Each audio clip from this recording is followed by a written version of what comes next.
అందరికీ నమస్కారం. Welcome to Pragya varieties vlog. Non veg తినే వాళ్ళకి ఎంతో ఇష్టమైన సీ ఫుడ్ మాట ఇది.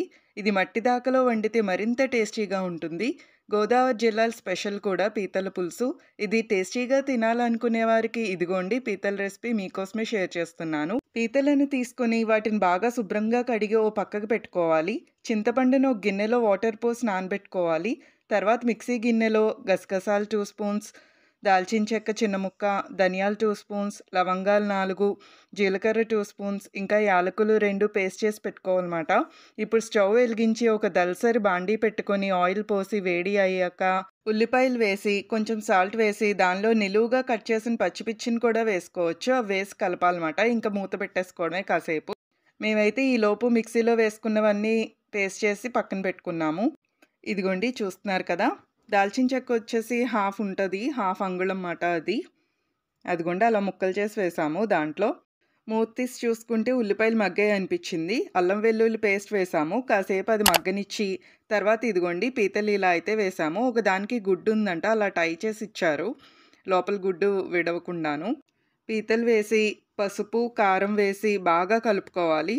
అలా కలుపుకుంటూ కాసేపు మూత పెట్టాలన్నమాట. తర్వాత వచ్చేసి ఇలా మగ్గుతూ ఉంటాయి. ఆ పీతలు మధ్య మధ్యలో ఇలా కలుపుకుంటూ ఉండాలి. చూసారు కదా ఎంత ఎమ్మీగా ఉందో. స్టీల్ బాండీలో అయితే కుక్ చేస్తున్నామన్నమాట. చూస్తున్నారు కదా ఎంత ఎమ్మీగా ఉంటుందో ఈ కర్రీ రెడీ అయ్యేటప్పటికి. ఇలా కలుపుకున్నాక ఇంతకు ముందే నేను చెప్పిన మసాలా పేస్ట్ ఉంది కదా, అది కూడా రెడీ చేసి దీంట్లో అయితే వేసుకోవాలి. తర్వాత గరం మసాలా కూడా కొంచెం వేసుకోవాలన్నమాట దీంట్లోనూ. అది వేసేసాక ఇంకా చింతపండు వేసే టైం కోసం అయితే చూడాలి.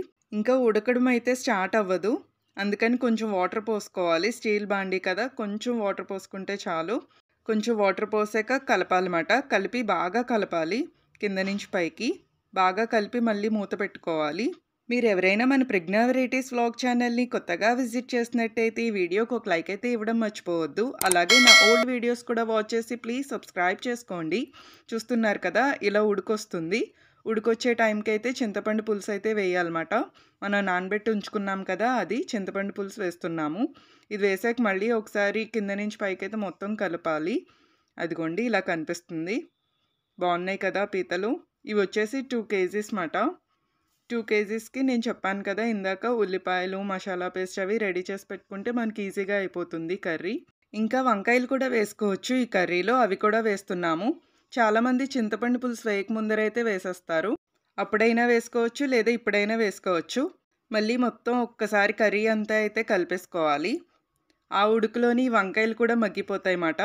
పీతలకి వంకాయ కాంబినేషన్ చాలా బాగుంటుంది, అందుకే వేసాము. చూస్తున్నారు కదా మగ్గుతూ ఉన్నాయి, ఇంకా వంకాయలు ఉడకలేదు మాట.